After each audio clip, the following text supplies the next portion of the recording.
Live everywhere. Daily Co's Radio on netrootsradio.com presents David Waldman. Kagro in the Morning Show.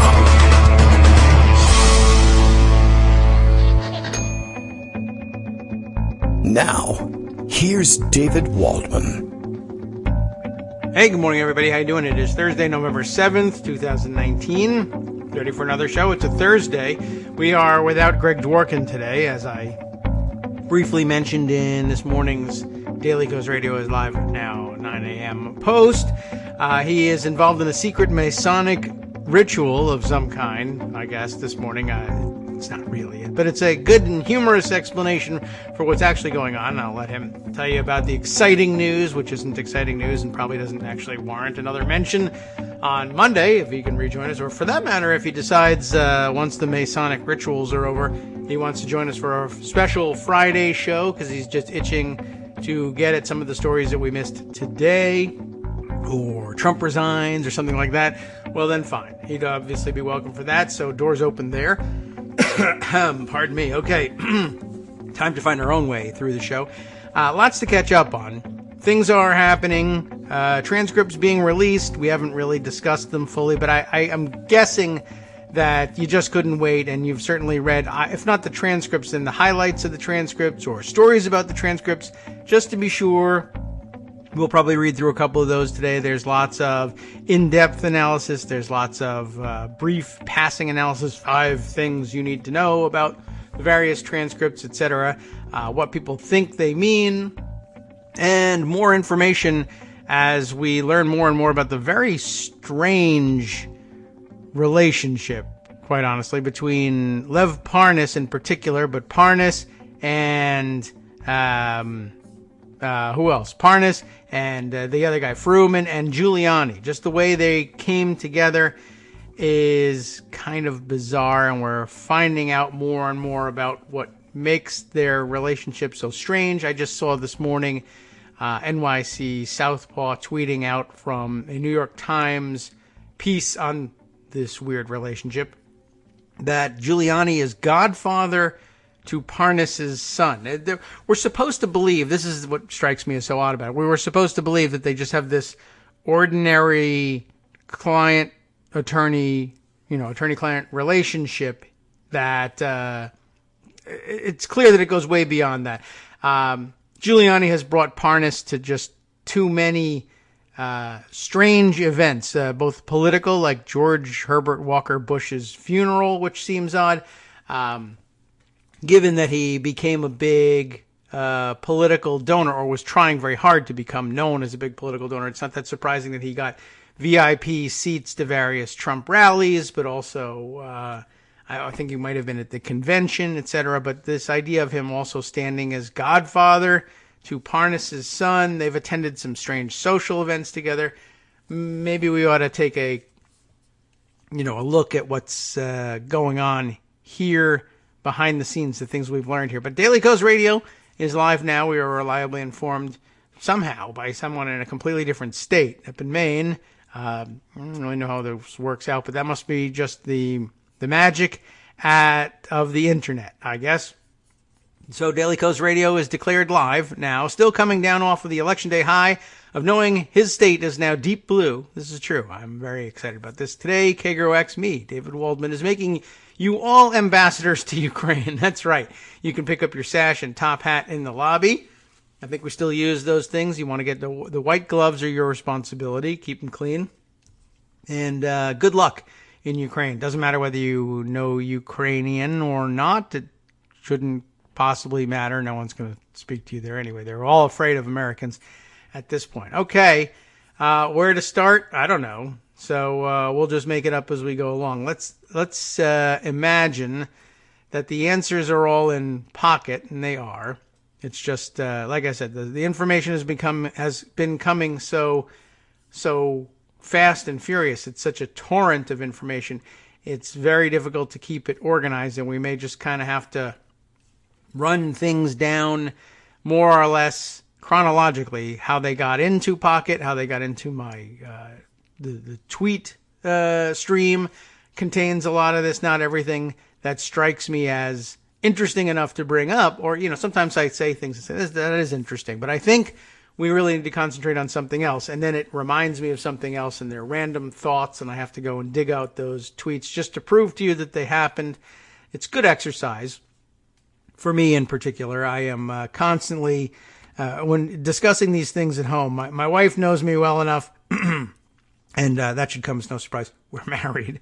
But she knows me well enough to know that, did that are you sure it happened that way? I get asked for citations at this point. Did you, show me the article that you read about that? Because I'm not positive that you're not exaggerating things just a little bit. And it would be hard to blame you for thinking as much in the Trump era, but there's usually a pretty decent basis to what I'm talking about. But today, she did ask me, actually, this morning, as I was describing the Republican reaction to the election in Kentucky and how Trump was saying, and now I guess he's got the backing of the RNC and all Republicans, essentially, now making the excuse that, yeah, sure, Bevin was defeated by Bashir down there in Kentucky, but the reality is that, and you saw Trump doing this,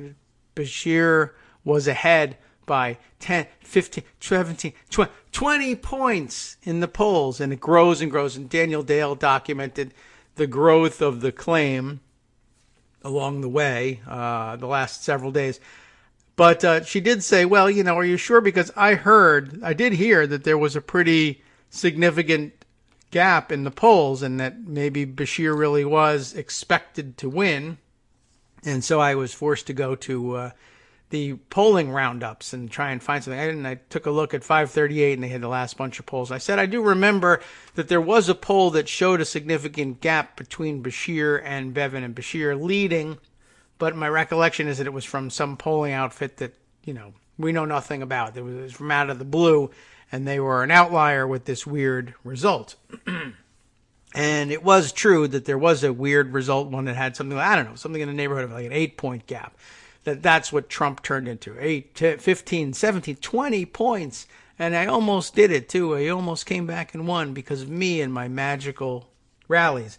So it was kind of a strange result that these guys got. And there was another poll right around the same time, late, October into early November, that showed, it's really basically a tie. But there was, if you go all the way back to August, there was a poll that I dug out from the 538 compilation of the polls. It's a known quantity, reliable poll, Garen Hart, Garen Hart Yang research, and they too showed a significant gap with Bashir in the lead. But back in August, it's not worth quite as much, but at least you can point to something and say, well, there was a reputable polling outfit that did come up with that weird large gap, but it was never 15, 17, 20, a billion points, nothing like that. Anyway, I just thought that was an interesting tale of how you got to double check these things. So that's why I like to give you the sources from which I've drawn these things. And, it doesn't mean I'm not also occasionally taking poetic license with things, but I try to stick to what I saw. At least I want to be able to blame somebody else for the bad information at the very least. All right. So let's see. Pocket. Let's start with that and also open up the desktop Twitter here so that we can remind myself of where some of these things came from. Where do we want to begin with all this? There's so much. Here's the New York Times article. Maybe this is where I should have started with this story. The New York Times article, I'll ask if everybody's listening, and I'm guaranteeing you my wife's not listening to the show. There's nothing I can do to make her listen to this show. Too much. This is her chance to get away from this. Republicans, though, this is about the polling. Republicans claim Trump closed a 17-point gap in Kentucky. That's not quite what happened. It's not an outright statement that I have it right, but we'll take it. Let's see. Public and internal Republican Party polls suggest the race had been extremely close before President Trump arrived. It is Jeremy Peters and Maggie Haberman on this one, and everyone wants to hear from Maggie Haberman early in the morning, right? It seemed in many ways like nothing new, another high-ranking Republican official offering a dubious assertion about the potent political powers of President Trump.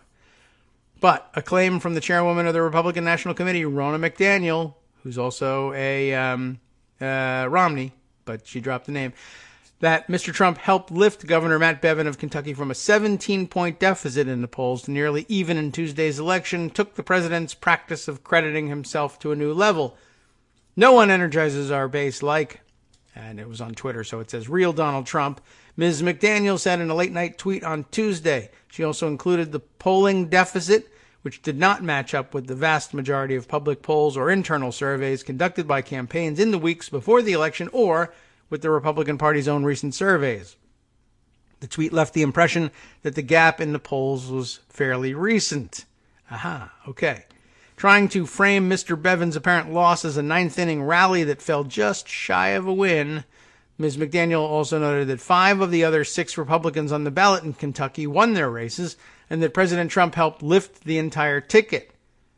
Perhaps Mr. Trump's visit to the state on Monday night did indeed help. Mr. Bevin is trailing Andy Beshear, his Democratic rival, by only a few thousand votes and is now seeking a recanvassing of absentee ballots, but public and internal Republican Party polls suggested the race had been extremely close before Mr. Trump arrived. Ms. McDaniel and her selective presentation of the facts hews closely to the playbook of a president who sees his brand as all about winning and who has no qualms about engaging in what he long ago coined euphemistically as truthful hyperbole if he thinks it helps him. Other Republicans on Wednesday echoed Ms. McDaniel's comment, which aligns with the efforts by Mr. Trump and his allies to build up and maintain an aura of political invulnerability that does not always match reality. They're being extraordinarily kind, of course. It is not uncommon for supporters in either party to try to highlight their president's political influence, but in an era where Republicans are largely defined by how fervently they support Mr. Trump, the remarks were the latest sign that any admission of weakness regarding the president or his political prospects is frowned upon. Some who have worked closely with the president in the past said that while it's not surprising that Mr. Trump is trying to create an impression of invincibility, it could ultimately hurt his reelection. That'd be nice. The fear of losing can be a powerful motivator in driving voters to the polls, said Sam Nunberg, a former Trump aide who really should be getting deposed in all of these impeachment hearings, but for some reason so far has not been. The president should be cognizant that there is an advantage to a Matt Bevin losing or in losing the House of Representatives, Mr. Nunberg said. It creates voter intensity for him. But, Mr. Nunberg added, the president always looks to spin a loss as opposed to a politician who tries to play an advantage off of a loss.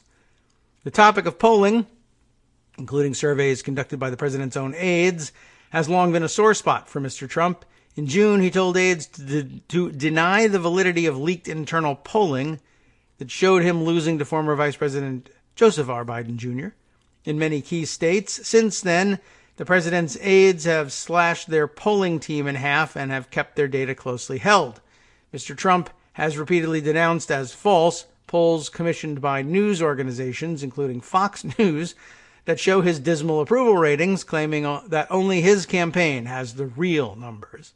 The RNC defended Ms. McDaniel's tweet on Wednesday by noting that its internal data showed Mr. Bevin down by 15 points in late May, when Mr. Trump endorsed the governor ahead of the Republican primary election. An RNC spokesman said Wednesday that the chairwoman's tweet was referring to a poll by Targos Market Research. That's the one that I'd never heard of, on 538, showing Mr. Beshear up by 17 points in mid-October. I don't think that was it, though. But what the RNC did not acknowledge and what Ms. McDaniel omitted from her tweet was that 538 had designated the pollster as below average in its reliability, assigning it a grade of C/D. Was it really 17 points? At my quick glance, it looked considerably smaller than that. Where is that? I think I still even have it open on my phone. I mean, I guess it's 17. I think they have any reason to change that. But, well, what did I look at? So I saw, okay. Is this the same one? Yeah, why is this... I don't know why this is... Oh, likely voters versus registered voters. I see. So, likely voters had it 55-36. So what is that? 36, 46, 56, 50... Yeah, I mean, so likely voters... Yeah, I guess it is... Maybe that's where they came from. Okay. The 20, going to 20. And registered voters, 35 Bevin, 52 Beshear. So at least they went with the lower of the two. I guess they could have pointed to the 19.1. All right, and maybe that's what Trump did, is he looked at it and he said, it's 19 points. Okay, I mean, why not? Anyway, most other public polls conducted in Kentucky over the last 13 months showed the race moving in either direction within a single-digit margin. Close but fluid. None showed anything close to a 17-point advantage for Mr. Beshear. Private polling for other Republican committees, which Ms. McDaniel and her staff have access to, also depicted a much closer race. The Republican Governors Association survey showed Mr. Bevin leading Mr. Beshear by 2 points 2 weeks before the race, according to someone who saw the results. In the final week, the gap closed to dead even. Republicans have given Mr. Trump credit for victories in every recent election where he campaigned for the Republican candidate, including the governor's races in Louisiana and Mississippi.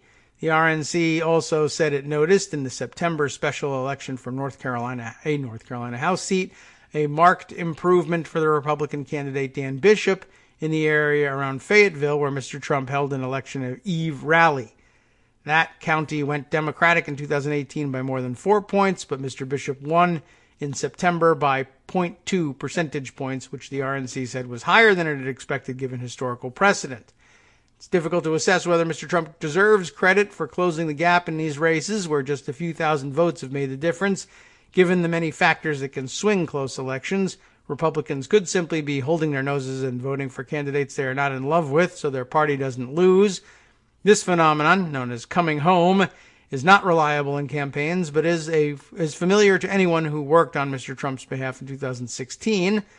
During the final weeks of the campaign, Trump sent his running mate Mike Pence to round up votes for him around the country. Mike Pence's plea to voters was, "It's time to come home."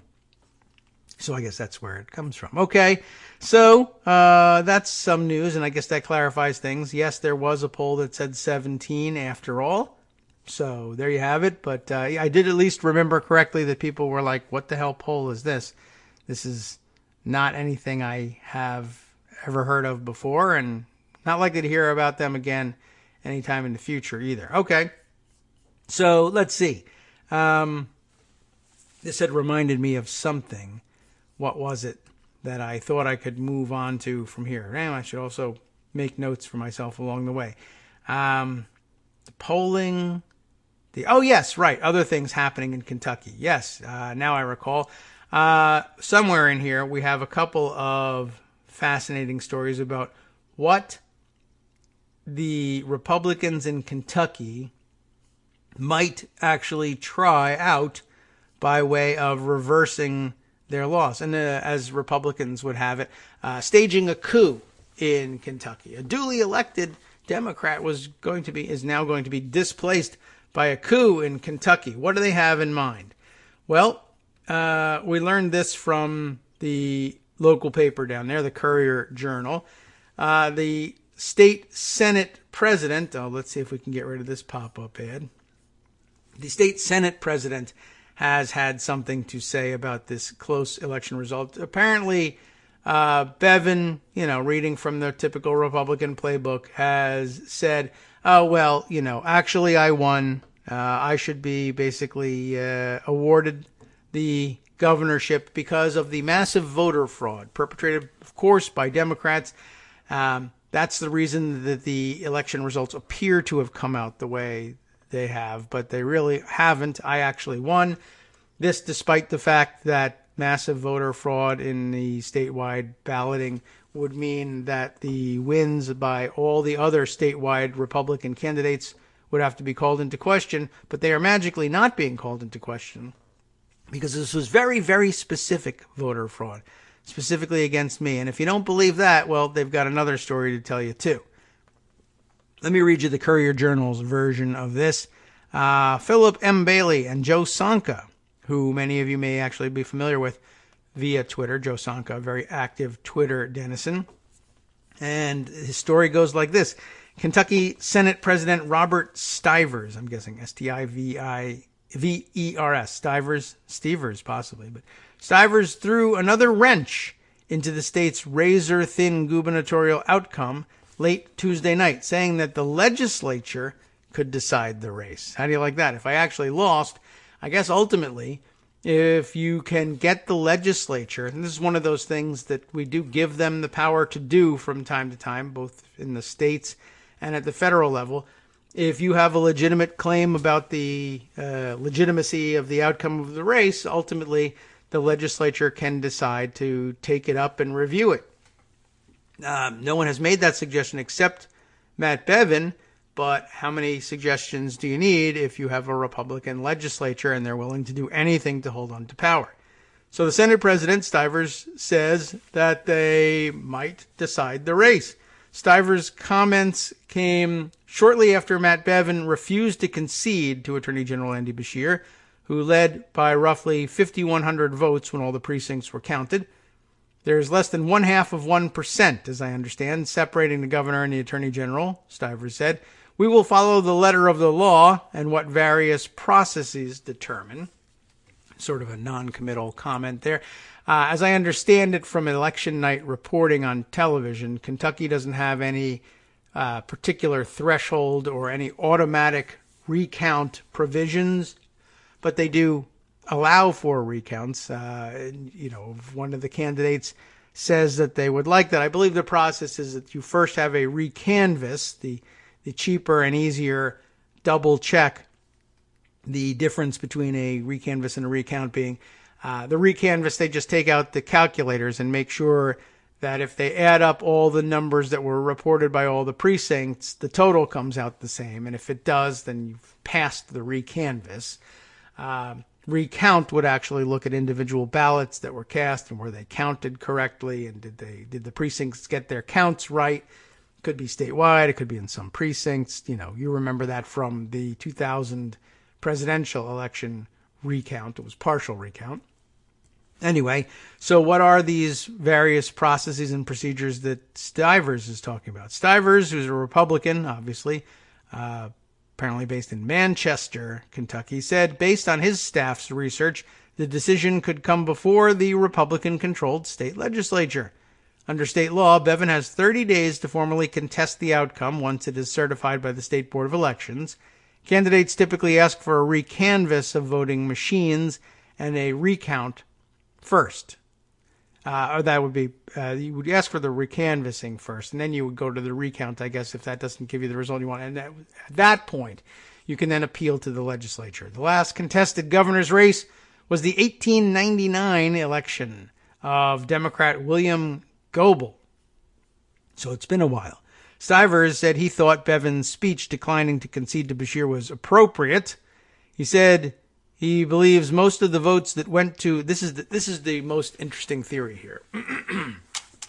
I just have to pause because of how incredible a thing it really is. I want you to pay attention to this. It's not even that they're saying, well, the numbers were wrong or the individual ballots were counted in improper fashion. Though they may also claim that if it helps them. But this was really something. He said he believes most of the votes that went to Libertarian John Hicks, who received about 2% of the vote, would have gone to Bevin and made him the clear winner. Now, that's offhand. I mean, I guess we're used to, maybe we're used to seeing something like this given the results in Florida in 2000. But there was a specific reason why they said that. Why did Pat Buchanan get all these votes? Well, it was blamed on the butterfly ballot. And when you took a good look at the way the stupid ballot was laid out and the way in which you register your vote and the mechanism that they gave you to place the ballot in to help you punch the holes correctly, it was a plausible thing that you could be just slightly off and you could have meant to vote for Al Gore and have ended up punching out the circle for Pat Buchanan by accident. That's been pretty well demonstrated. But he just goes right to it and says, well, 2% of the vote, which went to the Libertarian, John Hicks, should have gone to Bevin. But based on what? Why do you say that?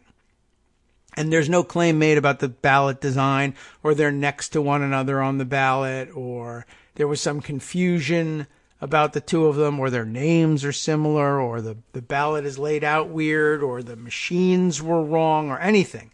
It's just flat out that, well, the votes that went to the Libertarian would have gone to Bevin. Well, what do you mean would have gone? You mean absent the Libertarian's presence on the ballot, it would have gone to Bevin? I guess that's a maybe, but I don't know what you can do about that. He's on the ballot, and he's on the ballot for a reason. It's apparently somebody expects there to be some number of votes for this guy. Otherwise, he wouldn't have qualified to get on the ballot. What makes you think that those votes should have gone for Bevin? Well, we want them to. And ultimately, I mean, again, the power to simply decide that resides in the hands of the legislature. Just another one of those places where we've granted certain powers to elected officials because occasionally, a line has to be drawn somewhere, a decision has to be made, and someone has to break the deadlock. But it was never designed to just be out there as an excuse. Well, I happen to know that I have partisan control of my troops in the legislature, and we can declare up to be down, black to be white, winners to be losers, and vice versa. But apparently they're willing to use it that way. So anyway, the article continues. They just assert that point blank. It could have made him the winner. And then it goes on to say a candidate can file a formal election contest with the state legislature, but it must be filed within 30 days of the last action by the State Board of Elections. So we do have a clock to watch here. The State Board is scheduled to certify the results for the governor's race on November 25th this year. We'll be right back. Hi, it's me, David Waldman, your host for Kagro in the Morning, with a brand new interruption to say thanks to all of you who support the show.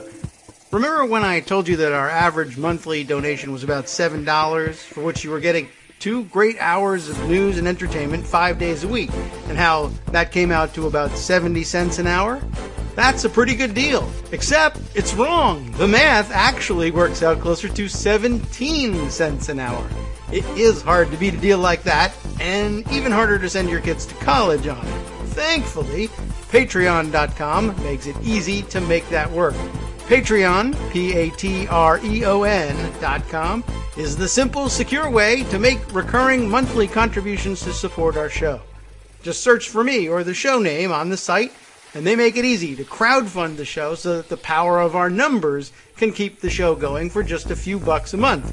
Once again, thanks so much for all your support.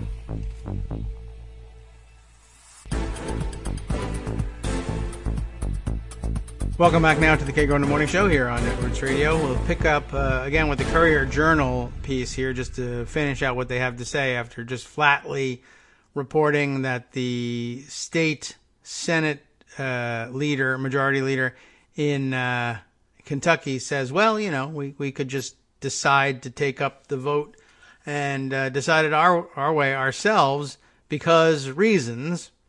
We are informed that this whole process kicks off on November 25th. We'll hear about the certification of the results, and that starts a 30-day clock during which the results can be contested in various ways.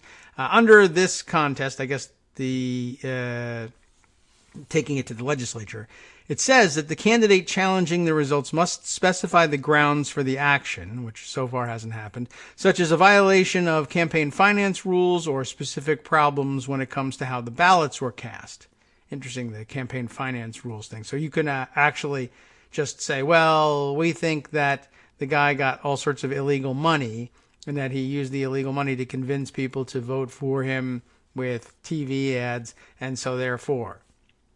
I mean, that's actually pretty broad. They usually don't get into that in legislative contests or when the legislature decides who is one. But then again, it's rarely done.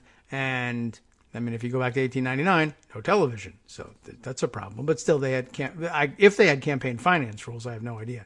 Anyway, such an election contest is covered under Section 90 of the state constitution, which addresses a contest of election for governor or lieutenant governor.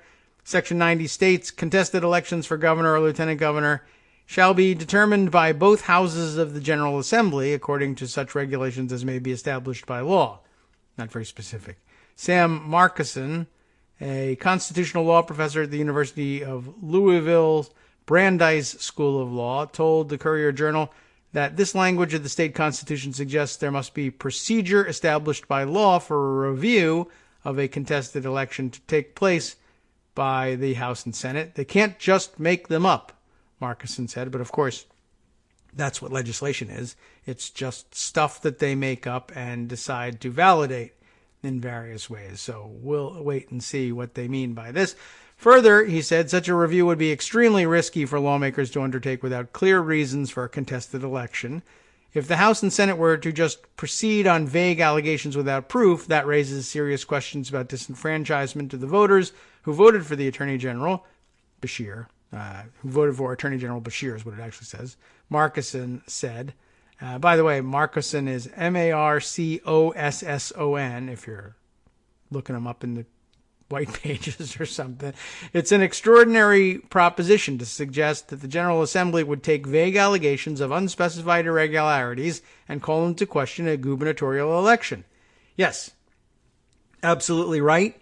That is true and the right thing to say. The full story would have to include these are Republicans we're talking about, and they might just do something extraordinarily crazy. After all, they are standing there saying somehow that the votes that went to the Libertarian were supposed to be cast for the Republican, and they would have been, but for, I don't know what, something. I did read somewhere yesterday, and I'm not certain I'm going to be able to dig this one up, but I'm fairly sure it must have happened on Twitter. All right, let's see. I'll have to make a note once again, and I'll ask all of you to help me remind this. But I thought I had seen, I'm going to have to write this out. I thought I had seen on Twitter something about the Libertarians and in Kentucky being particularly hostile to Bevin. I mean, a lot of people were very hostile to Bevin. He was a very unpopular person, as we know. But that I thought I had seen a tweet in which somebody, maybe even speaking formally on behalf of the Libertarians in the state, saying, no, this wasn't the case where if the Libertarians had not had a candidate on the ballot, or, they had a candidate on the ballot for whatever reason, but they are conservatives at heart, and would have come home to Bevin either had they known how close the race was or had there not been a Libertarian on the ballot. They were very clear about it, and the comment I read was that they were actually quite pleased to have cost Bevin the race. That was part of their hope in fielding a candidate. So if that's true, there's literally almost nothing you could do to convince me that the Libertarian voters in this contest truly made a mistake. They actually meant to, or even absent the Libertarian candidate, would have voted for Bevin. I mean, it's about the best evidence against what Republicans were claiming that you could possibly hope to get. But was it real? I don't know. We'll probably spend one of the breaks or after the show trying to dig up that tweet just to see if I remember it correctly and is it a real thing. All right. Let's see. What do we got here? Mark Sumner wrote about this also yesterday. I want to see if there's anything else or any other great points that we can distill out of this story. Kentucky Republicans taking steps to outright steal governor's election they just lost, he wrote yesterday. That was certainly the feeling that came across from reading the facts out of the Courier-Journal piece, that they didn't want to go that far. But they have to live down there, so you can understand that. Let's see. The basic facts are laid out. He cites the Louisville Courier-Journal's report. Does he have anything to add to this? Let's see. Well, there's a little bit of background on the 1899 thing. While candidates are allowed to contest elections, the last time it happened in Kentucky was 1899. In that case, Democrat William Goebel, who ran on a working-class friend to the common man anti-corporate platform, how interesting, had a contest that came down to a handful of votes against Republican man of business, that's in quotes, William Taylor. Taylor was first named governor, but after a near statewide rebellion that required the legislature to meet in secret, Goebel was declared governor. Unfortunately, by that point, a Republican had already shot Goebel. He was officially governor on his deathbed for 3 days. So keep that in mind. Why don't you? I mean, it's a long time ago, and the roles have reversed occasionally, as between Republicans and Democrats. But I bring that up because it reminds me of one of those things that I saw go by on Twitter, and I said, oh, that's interesting. I will take note of it. I might have retweeted it. I might not have. I don't know. But not put it in pocket because I don't think we're going to get to it. But I somehow knew while I was doing that I actually was going to end up getting to it after all and finding a way to make mention of it. I got to look for it. Judd Legum was doing more of his amazing work.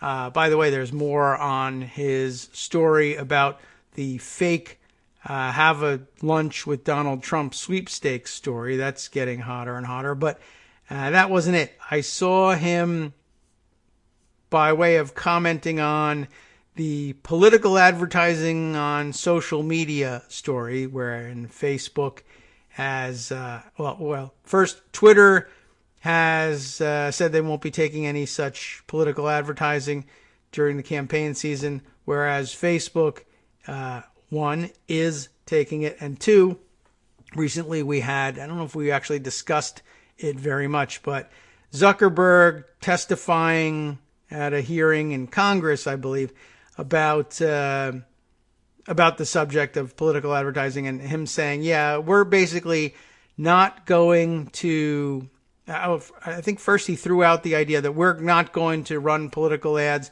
or we're going to, wasn't that they weren't going to run political ads, but they were going to be highly critical when reviewing for standards when it came to other people buying ads on behalf of candidates or about political subjects. But when it comes to the political utterances of candidates, of actual politicians, they were going to seek to duck the whole thing by saying they weren't going to review them for their truthfulness. They were simply going to avoid the problem and agree to run the ads no matter what it is they had to say. So where is this thing? How come I'm not finding it? Judd had dug up the newest Facebook ad from the Trump campaign, which just amounts to, I think, promoted content from Donald Trump's Facebook page. So that it goes out, with his picture in the little circle and identified as a comment that he made, in which I know it's in here somewhere.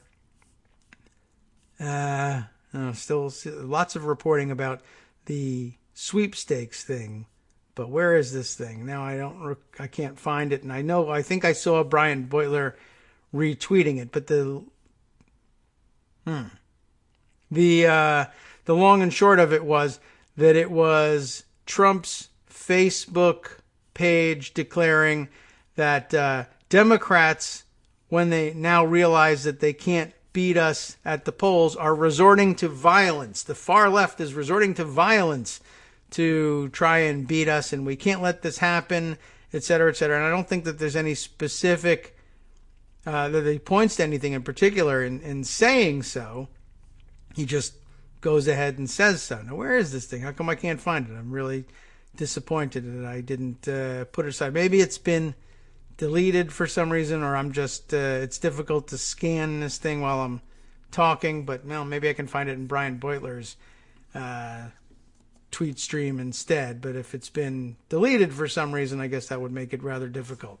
Anyway, it was offered up as an example of what you can get away with when Facebook is going to refuse to evaluate statements made by candidates or other politicians in buying advertising or promoting content on Facebook. It really was rather extraordinary. And, I imagine that the kernel of truth that they might be trying to point to, there it is perhaps like anti-fascist folks going out and confronting Proud Boys or something like that. Say, see, violence. Here it is. Judd Legum, a tweet from 20 hours ago. So you can see why it would be difficult to find.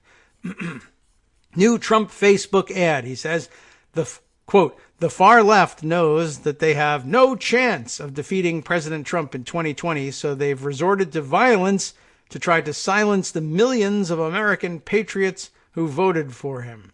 Apparently an ad that started running on November 6th, still active now, and that's basically it.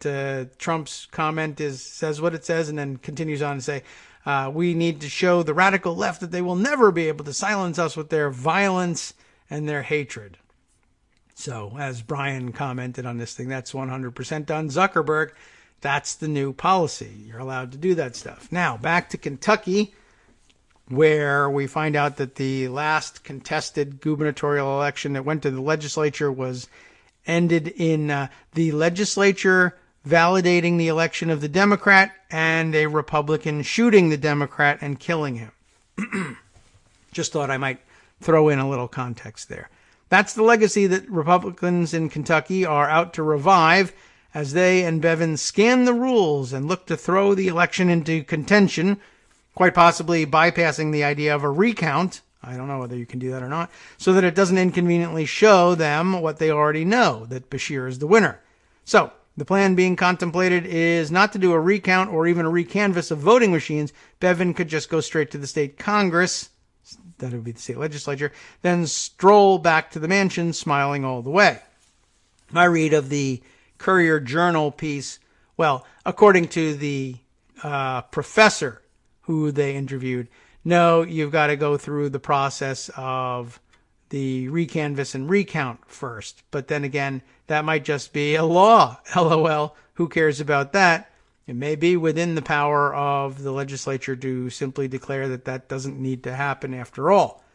Senate President Robert Stivers has already stated that this legislature could decide the race, and Kentucky law states that contested elections shall be determined by both houses of the General Assembly, according to such regulations as may be established by law.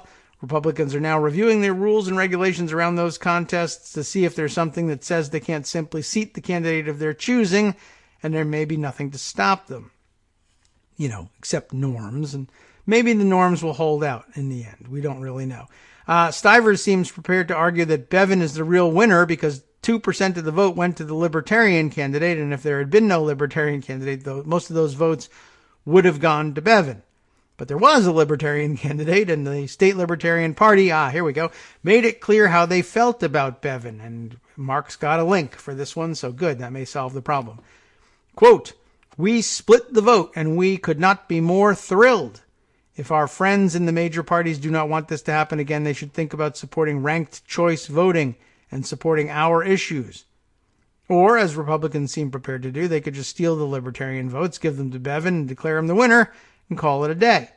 And when they're done, Trump will probably give them a tweet of congratulations as well, even if it says do not congratulate right on it. All right, Mark's source for this is, in fact, the tweet of Renee DiResta, who is a blue checkmark kind of person.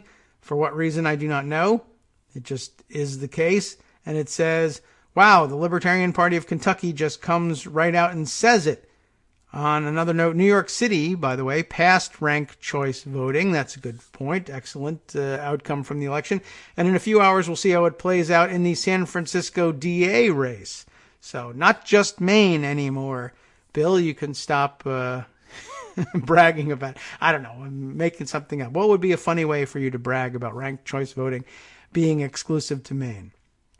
Think that over and do it. All right, well, the reason it matters what Renee DiResta says about what the Libertarian Party of Kentucky says is that she has embedded in her tweet here the words of the Libertarian Party of Kentucky, which appear to have been taken, screen grabbed from Facebook because it's an extensive message.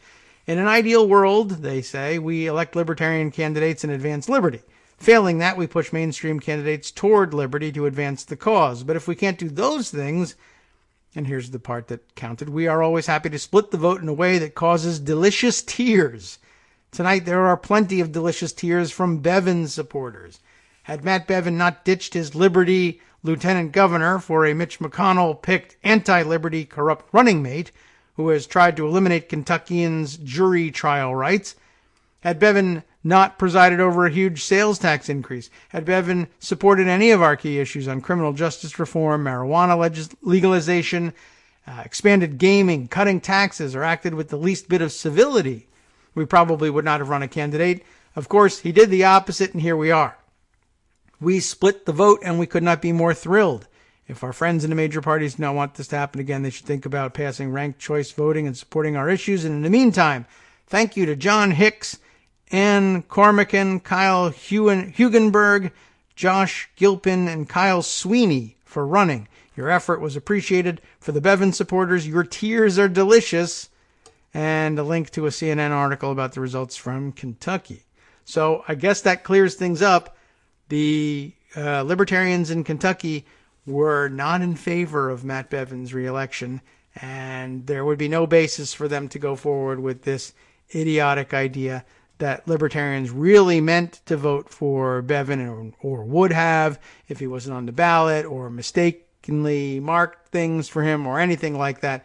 And anything else would just be a pure power play. But then again, we've been left standing around insisting that all logic points in the opposite direction while Republicans just count their votes and say, well, we have more votes than you, and so we win because reasons. It has happened before.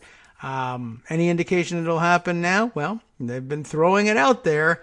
Whether or not the political norms come back and straighten things out, I guess we're just going to have to wait and see. All right.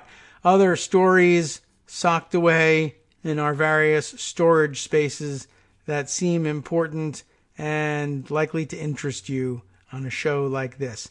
Let's see. How about the 5 key points expected to make a comeback at the public hearings, according to the writers over at Roll Call, now that we're going to be moving into the public hearing phase of things, apparently as soon as next week. We'll reserve comment probably for later, whether Friday or next week, on the strategy going forward. There still seems to be a push strategically among certain Democrats in the House caucus for a quick-moving, fast-resolving impeachment inquiry that results in articles of impeachment voted on before the end of the year. I think I am more persuaded by the arguments made by other people that they are better off dragging these things out, that the results of Tuesday's elections ought to be interpreted in a way that argues that impeachment does not hurt Democrats, that in fact it helps drive Democratic turnout, helps drive Democratic wins. It's not something to fear. It's not something that you're going to want to shunt away and have hidden in the background once Election Day 2020 rolls around, but rather something that you benefit from the longer it hangs around. Room for debate, of course, but yeah, I worry that a quick-moving impeachment inquiry that results in handing things. Basically, I think I saw somebody tweeting last night, and I'll have to see if I can dig that up now. Another note to self about whether or not I can find this tweet that, and I'm pretty sure I retweeted at least part of this tweet stream, so it shouldn't be too hard. Imagine that we report out articles of impeachment and the expected occurs. The Senate dispenses with them quickly, buries it, and exonerates Trump, or rather refuses to convict Trump, which he takes to be an exoneration. And suppose that happens even as late as March or even as late as May, for that matter, I guess. But it would happen relatively quickly if we handed those articles of impeachment over before the end of the year. And sometime in January, February, the Senate does what it's expected to do. And now November rolls around. Does anybody remember? I mean, at that point, impeachment is a stale issue. We've had plenty of time to get over it. As soon as the articles of impeachment are adopted in the House and it becomes the Senate's game, you're never going to hear a goddamn thing again. And there's not, as others have pointed out, the likelihood of Democrats taking a second bite at the apple on other equally impeachable offenses that are separate from the Ukraine inquiry, insofar as anything is really separate from the Ukraine inquiry, they're just not likely to do it. I'm very worried about the timidity in all of this, despite the aggressiveness with which they've pursued these depositions. All right, back to roll call here. Let's see if I can't note to myself. So we found the tweet about the Bevan libertarians, but we got to find a note about this paper is very inconveniently positioned here. All right. I've already forgot what it was. Oh, yes, the speed of the impeachment inquiry. Okay. Circle that one. Note to self. Now to roll call Catherine Tully McManus and Lindsay McPherson, the authors of this piece. Taylor testimony. 5 key points expected to make a comeback at public hearings. We haven't talked much about the Taylor testimony yet. I don't think that transcript has been poured over as much as Volker and Sondland so far. Transcript release provides roadmap for next phase of the impeachment inquiry, they say. The newly released transcripts of October testimony from William Taylor, the top U.S. diplomat to Ukraine, gave a window into the next phase of the impeachment inquiry. Taylor will be the first witness to return to Capitol Hill and testify in an open hearing on November 13th. What Taylor has already said behind closed doors and what questions lawmakers are asking offer clues about what evidence Democrats and Republicans will bring forward in the public hearings. Here are 5 topics from Taylor's testimony that will likely be revisited in next week's open session. Ready? Number 1, highly irregular diplomacy channels. That's in scare quotes, highly irregular.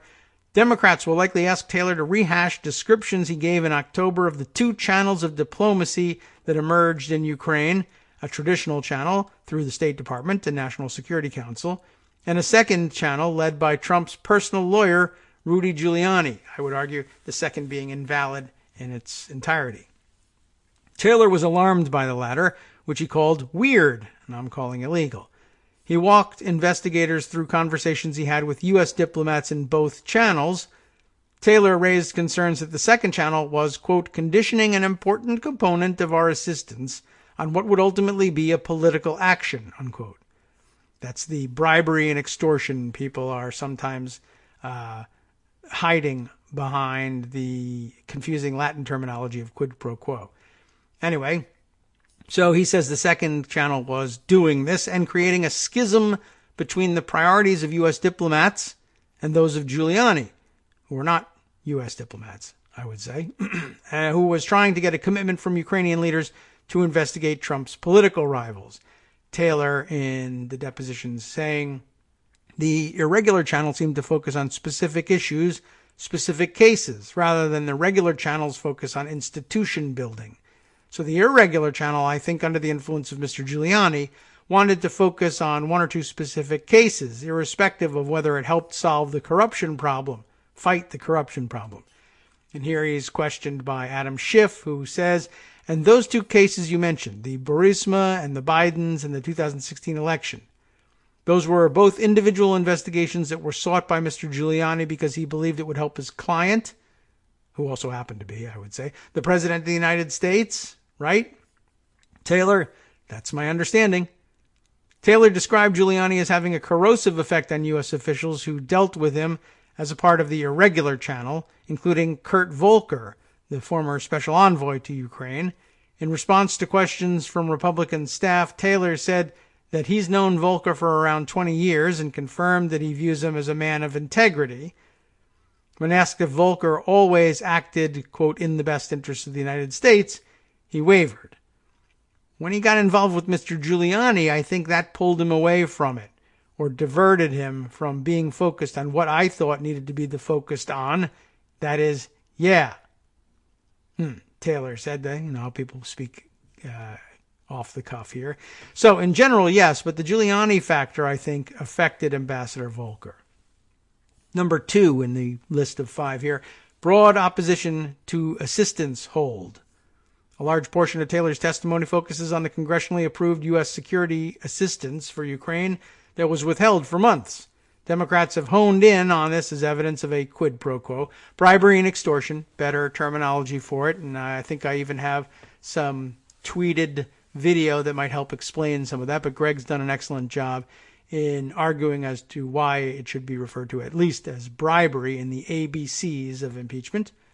But Democrats have honed in on this as evidence of a quid pro quo, that Trump would only deliver the aid if Ukraine opened an investigation into his rivals. Taylor was uncomfortable with using that phrasing in his testimony, but said it was his clear understanding that the aid would not flow until Ukraine President Vladimir Zelensky committed to an investigation. A White House meeting, Trump promised Zelensky in a May 29th letter congratulating him on his election win also seemed conditioned on such an investigation, he said. Being careful about my use and understanding of quid pro quo, which is imperfect at best, the facts were that these relationships between the announcement and the meeting, or the phone call and the meeting, and then the security assistance, it was clear to me that there was a relationship, he said. Taylor first learned about the security assistance issue during a July 18th video conference call led by the National Security Council. A female Office of Management and Budget staffer, whom Taylor could not identify, said the agency had received a directive from acting White House Chief of Staff Mick Mulvaney, passed on by the president. Oh, and I've missed the introduction of our music here, and we'll have to duck out a little earlier than usual in it. But we can handle that. It's live radio. In an instant, he says, I realized that one of the key pillars of our strong support for Ukraine was threatened, he said. And after that call, the hold was discussed in a series of NSC-led interagency meetings. At every meeting, the unanimous conclusion was that it ought to be resumed and the hold lifted.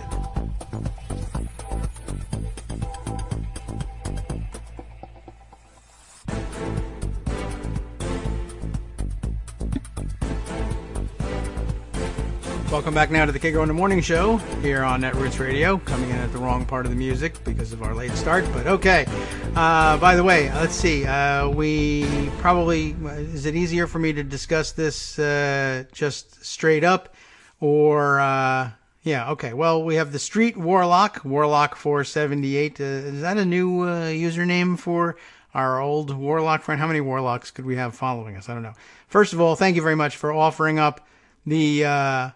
He's got the Raw Story article on the Libertarian Party comments on the gubernatorial election results in Kentucky, which I had already dug up by way of Mark Sumner's by the time, I guess, that I saw it. But thank you for acting as producer here.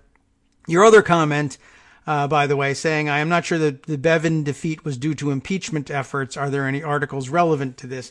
I don't know whether there's any articles relevant to it, but that's probably because I don't think that was the proposition. I think the argument was initially, well, the first argument offered was that impeachment will hurt Democrats at the polls and will make it more likely that people like Bevin will win. People like Bevin, not specifically, but the Republicans would win. That they'd be able to drive turnout with backlash to impeachment.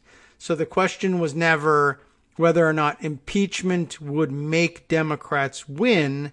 It was first posited as, no, impeachment will make Democrats lose, and the counter-argument was, no, it won't. Not that more Democrats will necessarily win because of impeachment, although I guess you could make that argument. But rather, the only thing that was really being posited here was the people who say that impeachment is going to hurt Democrats at the polls are wrong. Whether or not there were also people saying impeachment will help Democrats at the polls affirmatively, I don't know. Though, would I be afraid of such an argument at this point? No, I don't think so. But I don't think anybody's made it, certainly not in articles that I've read. But that doesn't mean anything because, I can't find any articles about anything ever, even ones I know I've seen. So if anyone's got one, then by all means, bring it up and let's see what you got. Let's see. What else have we got here? Oh, yeah, right. That's another great story that we possibly could get to. And, oh, yeah, Kate Sherrill also had the comments from the party. Thank you, everybody, for stepping up and lending a hand in finding those things. Really, honestly, doing this thing single-handedly is a bit of a drag, and I love to have your help on this stuff. And I know you've seen it. It also, by the way, tells me whether or not, to a certain extent, whether I'm wasting everybody's time. Have you all already read these things? But sometimes a discussion of things we've read is worth doing, too. All right. And she's got another good story suggestion that I will hold in abeyance for the moment so we can get to the rest of this roll call article, which is a lot longer than I thought, but I think good material to be up to speed on before the open public hearings begin, and that way you will A, be informed, and B, have reason to walk around saying that it was this program that informed you, even though I'm not doing the reporting. Once again, I can't take credit for this. I just read a lot of news, and I think read it well, and I'm guided in what I think is important by how you all react to my sharing it with you, so you have a hand in all of this too. You're all geniuses. Does that make it better? I think so. Okay. Where were we? We're talking about Taylor's testimony and him saying, in an instant, I realized that one of the key pillars of our strong support for Ukraine was threatened, right? And that it was the unanimous conclusion of every time they sat down with cabinet level people or actual experts at the National Security Council that the security assistance hold needed to be lifted. Taylor detailed the strong opposition throughout the administration, seemingly with the exception of Trump and Mulvaney, to the aid being withheld. He described an unprecedented State and Defense Department effort to release the aid without OMB's clearance. The Defense Department was asked to evaluate the effectiveness of the aid, Taylor said, describing one interagency meeting in which Laura Cooper, Deputy Assistant Secretary of Defense, presented a strong case about how the assistance was helpful to U.S. interests. That may be the one where they were asked to study it, and they said, yeah, we studied it in one day and we're done. It's great. Release the aid. Former National Security Advisor John Bolton, now all eyes on Bolton and whether or not he's going to show up. I guess side note there, the Democrats on, well, I don't know how to put this, but because I'm always admonishing the press to stop laying this at the feet of Democrats. These are official actions of the committees. But clearly it was the Democrats who drive this thing. They are right about that. But it was reported as the Democrats deciding to drop the subpoena for Cooperman, who was contesting his subpoena in court. So the committees, I guess we'll say officially, have dropped his subpoena. Questionable as a tactic. Not sure what they think they're getting out of it, but I guess the word was that the judge in the case was, well, he's I think a Trump appointee, for one thing, and was delaying things a little bit and was saying, oh, well, we don't need to expedite the procedures here. We don't need to get motions made and start the trial and get to a decision anytime soon. And he was delaying things into next year. And that to the extent that Bolton was, since he apparently shares a lawyer with Cooperman, to the extent that Bolton would premise his decision to comply with the subpoena on the outcome of the Cooperman case, that could delay everything and wreck everything. And so now it's an open question about, I guess, whether or not Bolton will show up and testify. And then, of course, people finally coming to their senses about John Bolton and wondering, what is it that's driving him to offer this testimony anyway? Is it really, is it a belated awakening of doing the right thing, even though, he's a guy who does the wrong thing most of the time? Is it pure self-interest? I don't attribute any really generous motives to him. You probably shouldn't either. Most people listening to the show probably not doing so. But anyway, I guess another note there about Bolton and Cooperman, and we'll have to dig those tweets up too. Lots of work to do after the show here. Okay, so let's see. We had left off then at this point with Laura Cooper presenting the case. Oh, yes, John Bolton, right, working with secretaries of both departments, that would be Defense and State, as well as the CIA director to get the decision holding the aid reversed, Taylor said. Taylor was never given a reason for the hold, and throughout July and August, he did not make a connection to the investigations, because it would be too difficult to believe, I'm sure, as a seasoned actual State Department diplomat. He testified that he was embarrassed that he could not provide the Ukrainians with an explanation. It was not until early September, when Vice President Mike Pence met with Zelensky in Warsaw, that Taylor learned from Tim Morrison, the NSC's top advisor on Russia and Europe, about communications that seemed to connect the security assistance to the investigations. Pence alluded vaguely to it when he told Zelensky Trump wanted the Ukrainians to do more to fight corruption. Taylor said Morrison told him. It's an important point. Just to pause on for just a second. However believable you think it is, it's Taylor's testimony, and Taylor is the ambassador to Ukraine.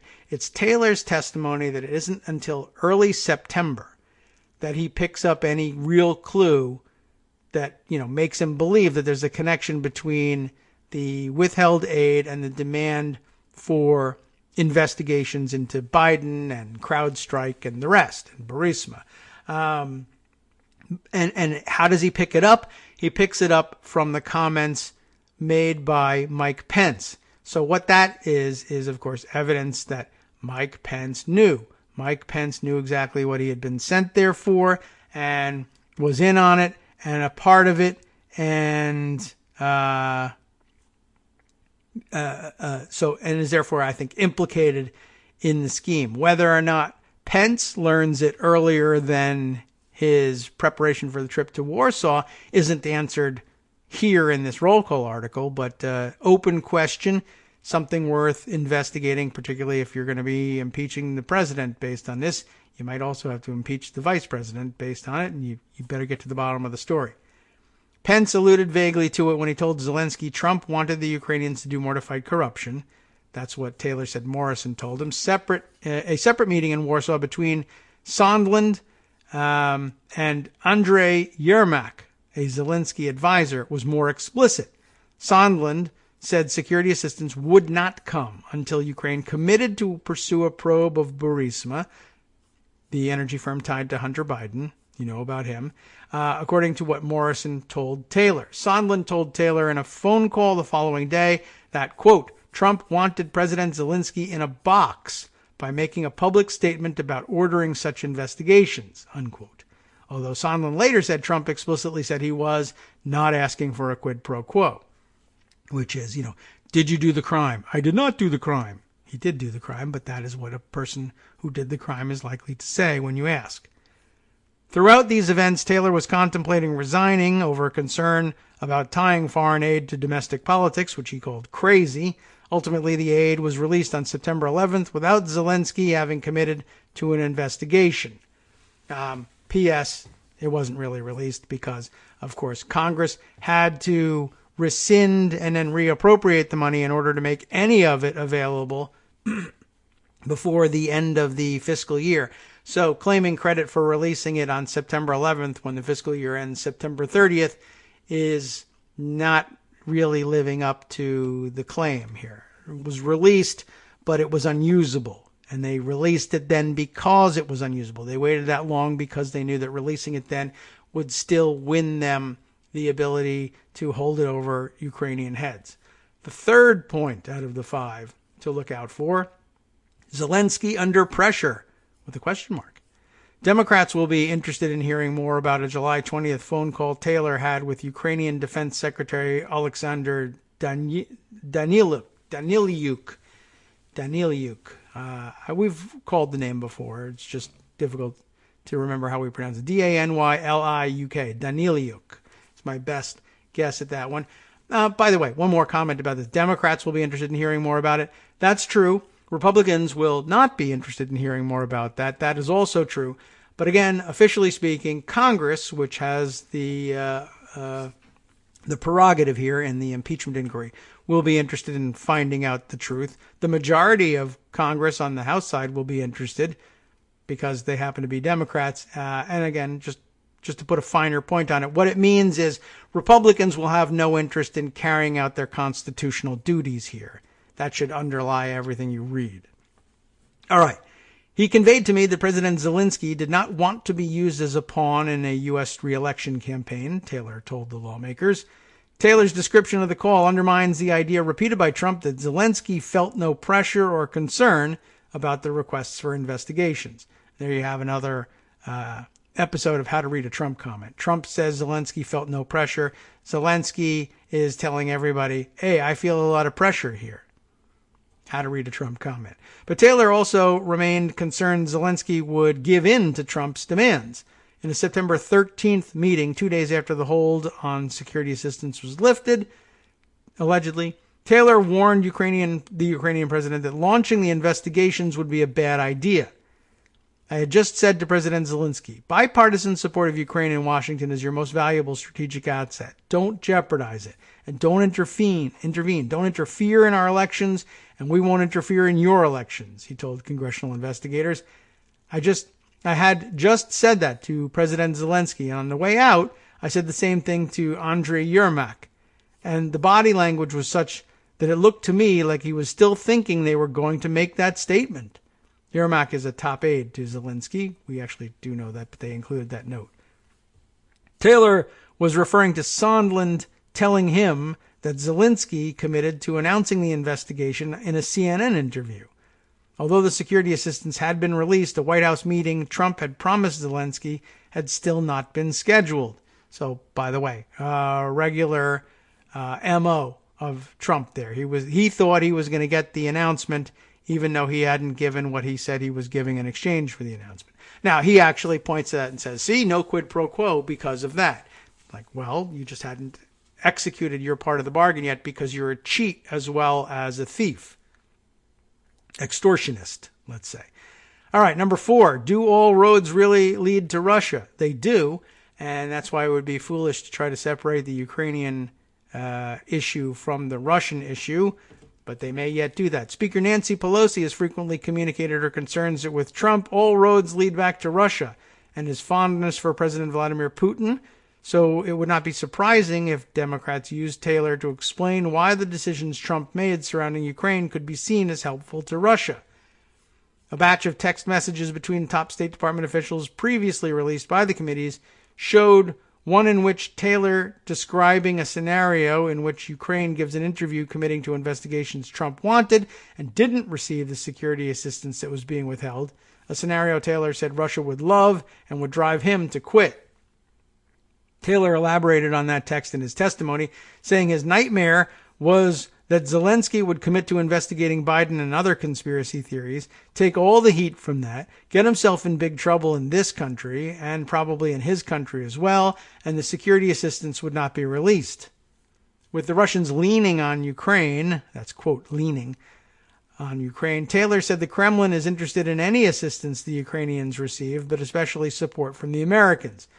So the Russians are would love, the humiliation of Zelensky at the hands of the Americans, he said, explaining that would give Russians a freer hand and drive him to quit his post. Taylor had previously described his hesitation to return as envoy to Ukraine, a position he held in the early 2000s after Marie Yovanovitch was recalled, saying he only agreed to do so under the circumstances that the U.S. continued to provide strong support to Ukraine in its defense against Russia.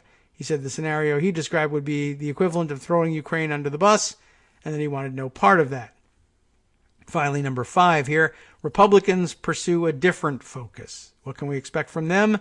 Republicans, committed to defending the president and denying any quid pro quo, will be seeking to undermine the evidence Democrats try to display in open hearings.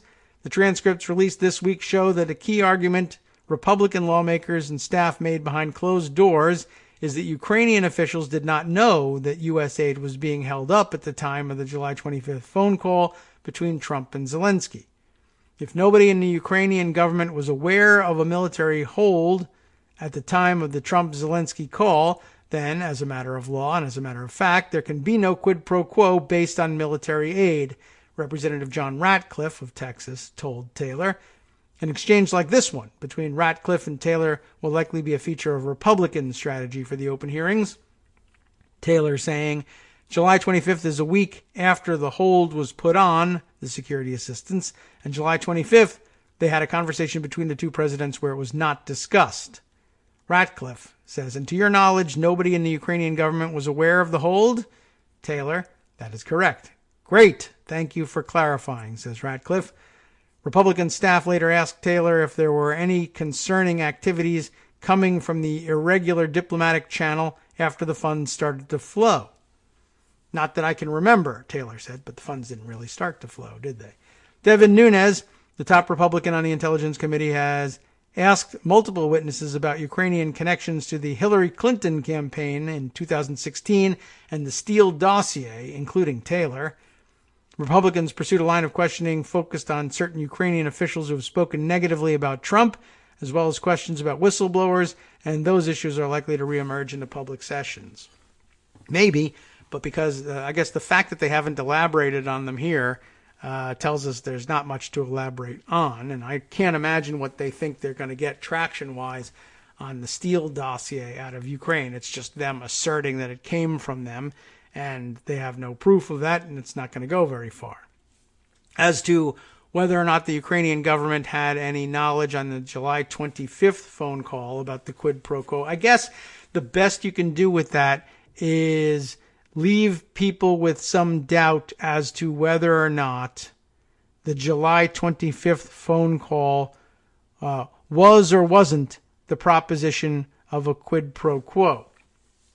And it's not clear. This doesn't actually help them a great deal. My recollection of the transcript of the call between the two is that although the Ukrainians may not, and I can't establish that they don't, that they may not have knowledge of the hold. Taylor thinks that as far as he knows, no one in the Ukrainian government knew about the hold. I don't know whether that's the case. Taylor could be incorrect. The Ukrainians may know more than we think on July 25th. But it becomes pretty clear that a high priority for the Ukrainians in the July 25th phone call is that assistance and the Javelin missiles. To which Trump says, I'd like you to do us a favor, though. So, I mean, that doesn't really help a great deal. Did they know there was a hold on there? No, perhaps not. I mean, they may have, but maybe not. Taylor says it was the same week, July 25th, a week after the hold was put on there. It may not have traveled from OMB, which wasn't discussing it widely, I guess, out into the U.S. government, and then from the U.S. government through whatever channels to the Ukrainian government. But they did have a week. I mean, if they're poking around, they might actually have discovered this thing. But even if they didn't discover that there was a formal hold, the minute they bring up, hey, what about getting those Javelin missiles and the rest of that assistance? And Trump says, yeah, we'll get to that, but I'd like you to do us a favor, though, is all you need. At that moment, the Ukrainians become aware. Whether or not they go into the call with an awareness of the hold doesn't matter, because the content of the discussion on the call is, I'm conditioning that aid on doing us a favor. The end. So I can't really, credit that with being a big breakthrough for Republicans. But that is likely how they'll focus on Taylor and others when the hearings go public. Okay. Other things worth discussing, and there are many. And a lot of them revolve around this, but maybe we can use the time that remains before our next break to get in on a couple of these other ones. For one thing, just thought I would throw this one out there. Yesterday I was discussing with you the strange feeling I had going into the voting booth on Tuesday, knowing that there were a couple of reasonably decent, non-crazy Republicans on the ballot, pardon me, for whom I felt it might in other circumstances be permissible to consider voting for. Though I admit that I never have voted for them in the past, I'm almost always overcome by my desire, at the very least, even when the races are lopsided and I know with virtual certainty that the Republicans, the longtime incumbent Republicans for treasurer and controller of the revenue, are likely to win lopsided victories, I still usually end up casting my ballot casting my ballot for the Democratic candidates in those races for no other reason sometimes than to register with the powers that be in the two major parties in the county, the relative strength of Democrats in my part of the county, in my precinct. I'd like them to know not to take the votes of my precinct for granted. But here, there was the added incentive of sending the message, you can't be on Team Trump and get my support. And I had a feeling that many of my neighbors felt much the same. In some cases, I would have direct proof of that. They would tell me so. In other cases, neighbors to whom I didn't speak directly about this, and there are many of them, I couldn't be sure. But I noticed that The Hill has been tweeting around a piece in which, I don't know whether they interview Julie Briskman or whether she's being interviewed by someone else and they just pick that up and use it in their report. But they are circulating an interesting quote from Julie, who says, there were times when I would knock on a door and someone said, if you're a Democrat, I'm voting for you. I don't need to hear more. Had a number of Republicans say, I'm not voting Republican again until this administration is gone. And that comports with my feeling and the understanding I have of how my neighbors felt too. And I am officially on the ground here and talking to people about this race. And so I feel, well, I felt justified yesterday in telling you that was how I felt about it and how I thought many others in the neighborhood did. And it's interesting to see that thought confirmed by Julie Briskman in an interview with somebody at some point. So I just thought I would throw that one out there. Also of some interest here, something that Kate Sherrill reminds me of with the tweet she sent this morning. One of the more extraordinary things I've seen in a while. There's where do we start on this story? Oh, well, how about with the Daily Beast article on the subject? If it's not too long, we can squeeze it in before the break. You probably saw this story. I passed on the opportunity to discuss it yesterday. Trump book author admits he's screwed up by wrongly claiming Obama held political correctness meetings. This is actually kind of hilarious.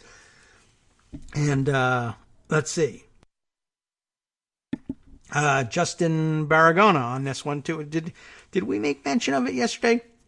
Or did we call Justin's name out on something else that he wrote about at the Daily Beast? Anyway, Fox News promoted an excerpt of the book, initially claiming the Obama White House frustrated CIA officers with weekly political correctness meetings.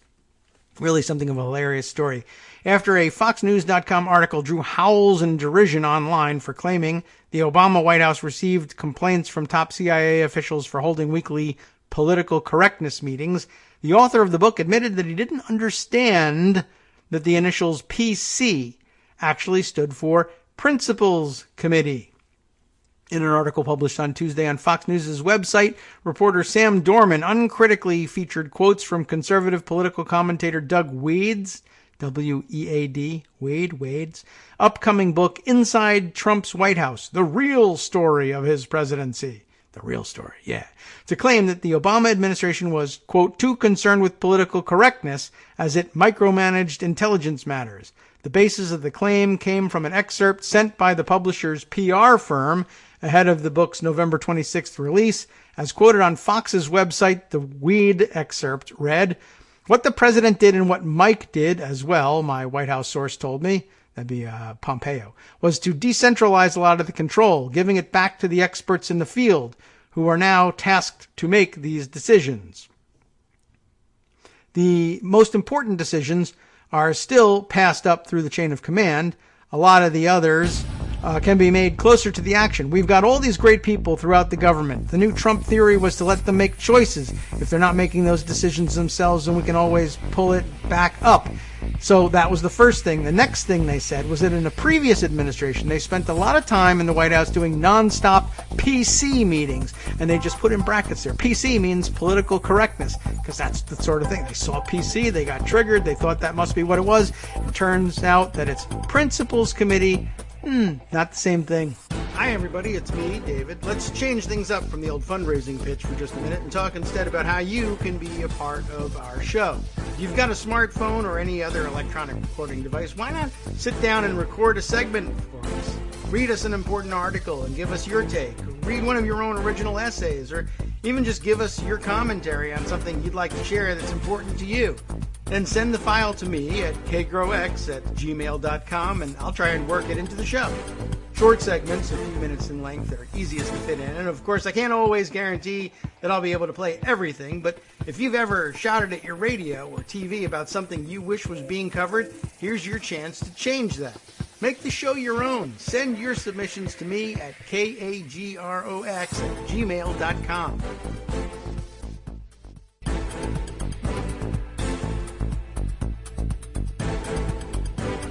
Welcome back now to the Kagro in the Morning Show here on Netroots Radio. Just checking a few things in the background, checking my facts before I start in on the next segment. I mean, we got the essence of the story about the Trump book across, but just in case we left any threads hanging, we'll clean things up with the conclusion of what happened yesterday. So they they reported it as written in the book that the complaint was that the Obama administration, the Obama White House, was doing nonstop PC meetings that would have really been Principles Committee meetings. They would have a meeting every week, and at the conclusion of the meeting, there was always a suggestion, let's meet again in 2 weeks, which is what principals might in fact do. Let's constantly meet so that we can reassess issues of national security as the principles of the intelligence community. It didn't take long, however, for journalists and national security experts to point out that PC meetings that the intelligence officials would be grousing about referred to the National Security Council Principles Committee, which is convened by the National Security Advisor and consists of cabinet-level officials and top advisors.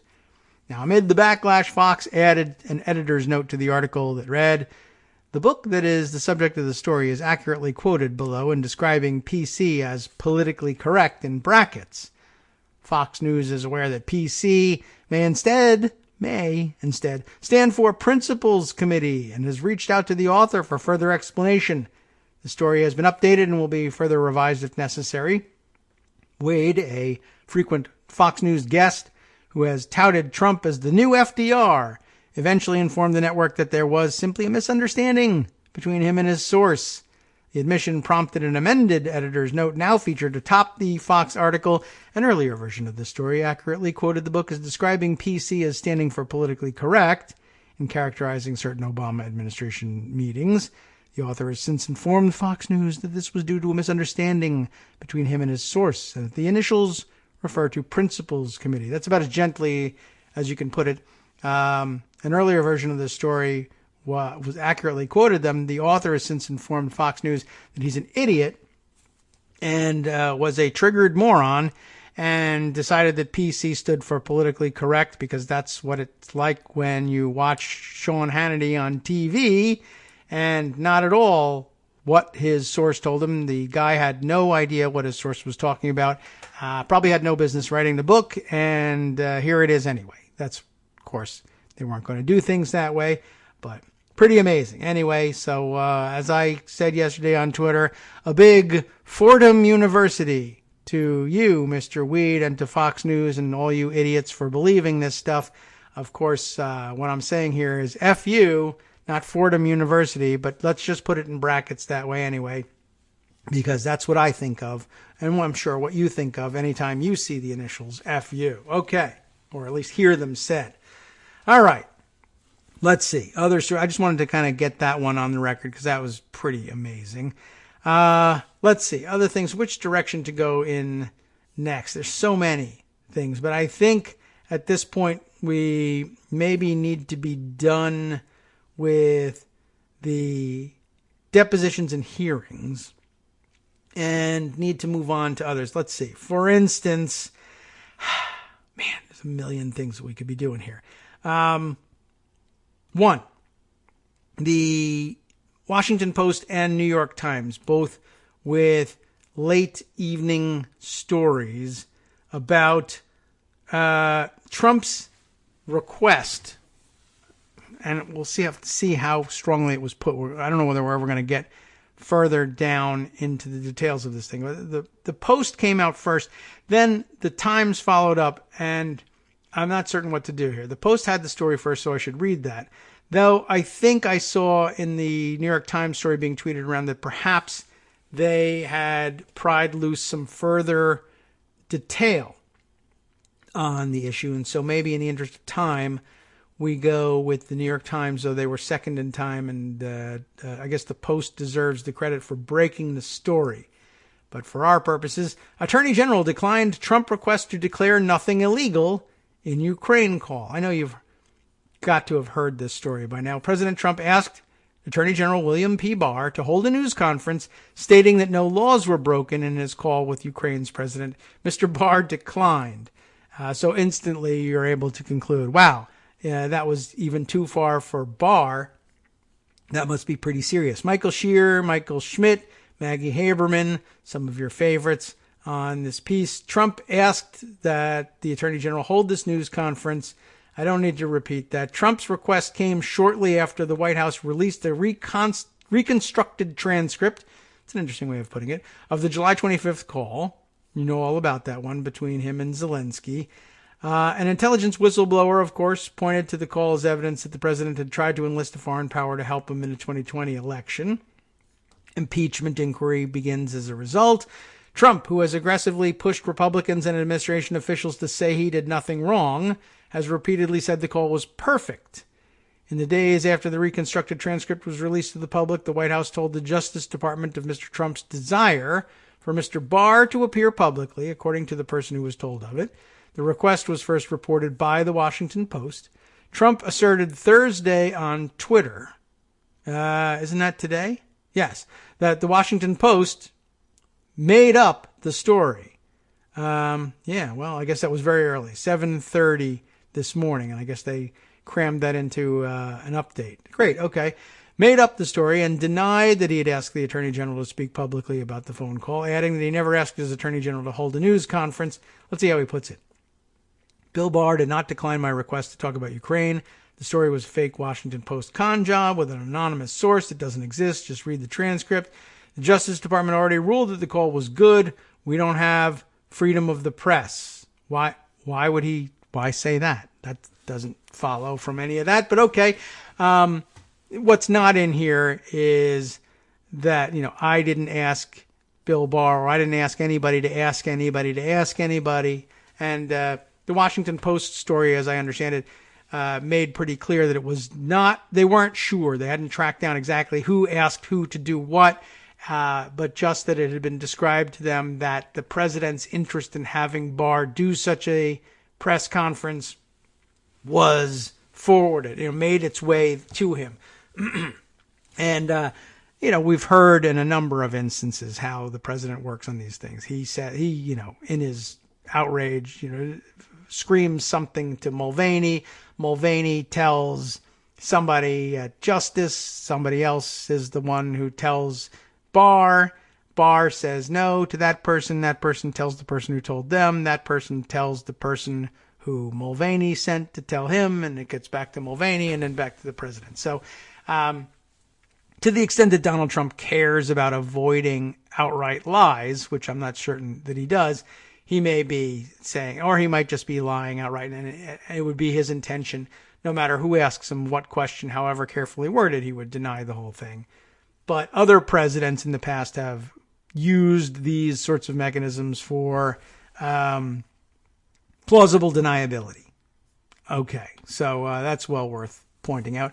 I'm going to mention to you, if you're listening live, you'll see me now retweeting out another good comparison of the weird and unbalanced way in which Donald Trump stands. Previously, I've gone with the centaur theory on that, but I just had to share the Rosie the Robot from the Jetsons theory on that as well. The resemblance is striking. So enjoy that this morning. All right, back to the New York Times. The president also wrote that the Justice Department already ruled that the call was good. His mention of the Justice Department in his Twitter post appeared to be referring to a decision rendered earlier in September after a review of the whistleblower complaint about the call. The department found that Trump did not violate any campaign finance laws when he pressed the Ukrainian president to coordinate with Barr on investigations into his political rivals. That is actually probably an incorrect conclusion, but it is a very limited one nonetheless. Whether right or wrong, all the Department of Justice was willing to say was that the call didn't violate any campaign finance laws. Not that it was good or didn't break any laws. And I guess that might be at the heart of what, if this story is true, the reason Barr might be shying away from it. But then again, it's out of character for Barr. I mean, I don't know why he wouldn't just do what the president says, unless he's trying to save his reputation. But that's, at this point, beyond repair, so who cares? I don't know. You can never tell with these guys. The Justice Department didn't consider or rule on whether the call was good or bad. At the time, the Justice Department also found that the complaint did not need to be shared with Congress. The president wanted Barr to personally deliver a message to the news media that Trump had done nothing wrong, much as he did in a news conference he's held shortly before the release of the Mueller report, or rather that Barr did shortly before the Mueller report. Special counsel, you know about why they have to tell you who he is. I don't know. It was hardly the first time Trump had sought to pressure his chief law enforcement official to defend him more aggressively in the face of what he considered an existential crisis. The president never got over his rage at Jeff Sessions, former attorney general, for recusing himself from the Mueller investigation. Of course, now that he's probably going to run for Senate in Alabama, which is amazing all by itself, it'll be very interesting to watch how Trump reacts to that. And people close to Mr. Trump, the request was also said, I guess, it doesn't say that, right?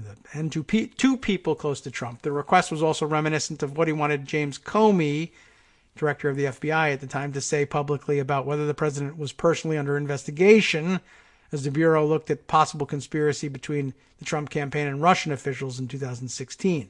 It is reminiscent in that sense, yes. That refusal by Mr. Comey was part of what soured his relationship with Trump. He was fired in dramatic fashion in May of 2017. Need we go on with all this? Is there more? There's a bit more. Let's see whether any of the startling details that I've been promised are actually in here.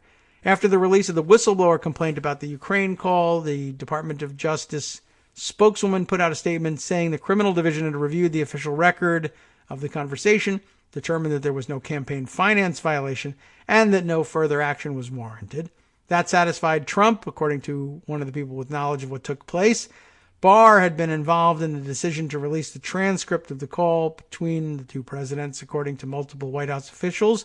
And a Justice Department official said at the time that he supported the idea of being transparent, but Barr decided against holding the news conference. A spokeswoman for the Justice Department declined to comment. Hogan Gidley, Deputy White House Press Secretary, said the president has nothing but respect for Attorney General Barr and greatly appreciates the work he's done on behalf of the country, standard stuff. At various points since the impeachment inquiry began, Trump has complained that people in his administration have not done more to defend him. Multiple people close to the president said the president's complaint prompted Mick Mulvaney, acting White House Chief of Staff, to try to defend Trump in an appearance in front of reporters last month. That went terribly. And he acknowledged the existence of a quid pro quo. You may recall that. Democratic investigators in the House have spent the last several weeks trying to methodically build this case for impeachment. You're aware of that. Trump's telephone call with Zelensky remains the most direct evidence of the president's involvement. During the call, Zelensky thanked Trump for delivering military aid. And then I would like you to do us a favor, though. Trump responded, shifting the conversation toward investigating Democrats, urging Zelensky that he work with Barr and Giuliani. Barr has been investigating the origins of the Russia investigation that Trump has long called a hoax. The Attorney General working with U.S. Attorney John Dunham on that, it is further noted. The President has repeatedly called for an inquiry into the Russia investigators. Barr's willingness to pursue that over the past several months has pleased Trump and helped cement what people the people close to the two men say is a good relationship between them. But critics of Mr. Barr have accused him of lacking the independence from the White House that is traditional for the nation's top law enforcement official. Okay. I don't know whether that was more expansive than the Washington Post story, but I had to choose one or the other in the interest of time, I think, just so we can get to a couple other things. That seems like a good Friday angle on things. There's some more stuff on key excerpts from Sondland and Volker's testimony, but I think I'm going to let that slide for now. There's much more about Parnas and Fruman, which I think we can discuss tomorrow as well. Man, it's hard to know which direction to go here. Oh, maybe we can make tomorrow intensively about Parnas and Fruman again, although I have a feeling that more things are going to require our attention. Let's share this story, which I think also was shared with us by Kate Sharrell, doing a bang-up job on producing the show behind the scenes with articles. I feel like maybe we need to share this one. This seems uniquely suited to the Kagro in the Morning, what do we say, umbrella, package of issues that we check in on from time to time. You'll see what I'm talking about. Former Twitter employees charged with spying for, we'll say, Saudi-owned Arabia by digging into the accounts of Kingdom critics. I'm a Kingdom critic. I don't think it was worth digging into my account, but who knows? Maybe they did. They wouldn't find much except that I'm a regular person who doesn't have a lot of great things to say about Saudi-owned Arabia. But I'm not worth killing like Jamal Khashoggi apparently was to them. I hope. Anyway, this in the Washington Post, reported by Ellen Nakashima and Greg Bensinger. Reported yesterday, late afternoon stuff here. Was very interesting. The Justice Department has charged 2 former Twitter employees with spying for Saudi Arabia by accessing the company's information on dissidents who used the platform, marking the first time federal prosecutors have publicly accused the kingdom of running agents in the United States. I am curious about what they find out about these guys and whether they extorted them in some way, whether they have relatives inside Saudi-owned Arabia who they threatened to harm in some way unless they did this for them, or whether they were willing participants. Now, one of those implicated in the scheme, according to court papers, is an associate of Saudi Crown Prince Mohammed bin Salman, who the CIA has concluded likely ordered the assassination of journalist Jamal Khashoggi in Istanbul last year. And by the way, given what's now been going on between us and Turkey with respect to Syria, I think it raises my eyebrows in a new and interesting angle whenever I realize that, it was Istanbul and in Turkey where this took place, and that there's this weird relationship that Turkey keeps popping up in constantly. And, as we learn more about the weird relationship between Trump and Erdogan, I guess it makes a little more sense. It also reminds me another story that we probably won't be able to get to today, that the recent resignation of the Prime Minister of Lebanon is something I think we've delved into before, too. It is the same Prime Minister who I thought was gone for a long time, but I guess he held on and reversed himself. But this is the one who was,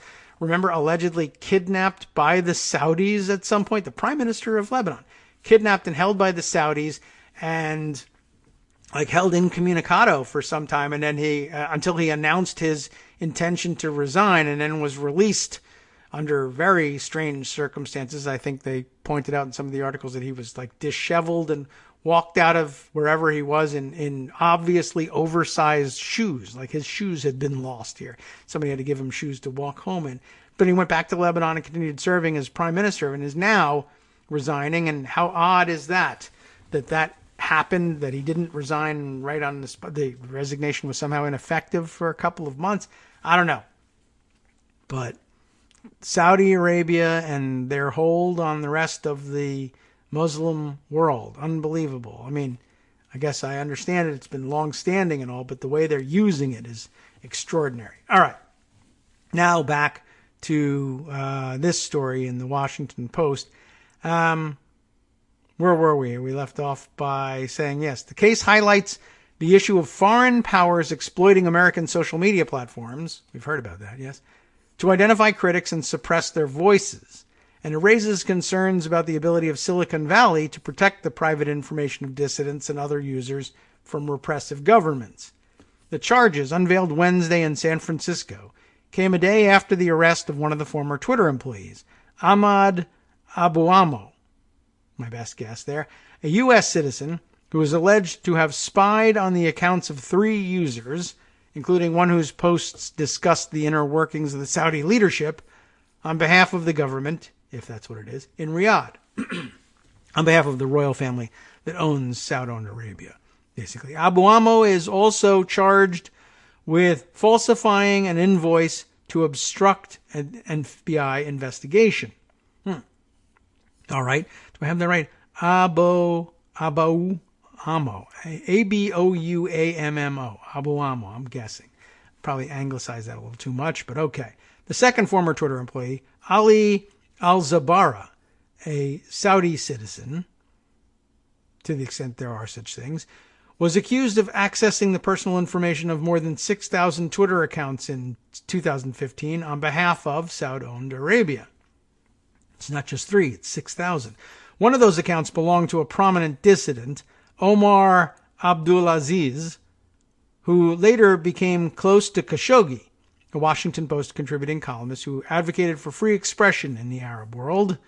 Prosecutors said a third individual, Saudi citizen Ahmed Al-Mutairi, acted as an intermediary between Saudi officials and the Twitter employees. He is also charged with spying. Al-Zabara and Al-Mutairi are believed to be in Saudi Arabia. So I guess they're safe from the spying charges anyway.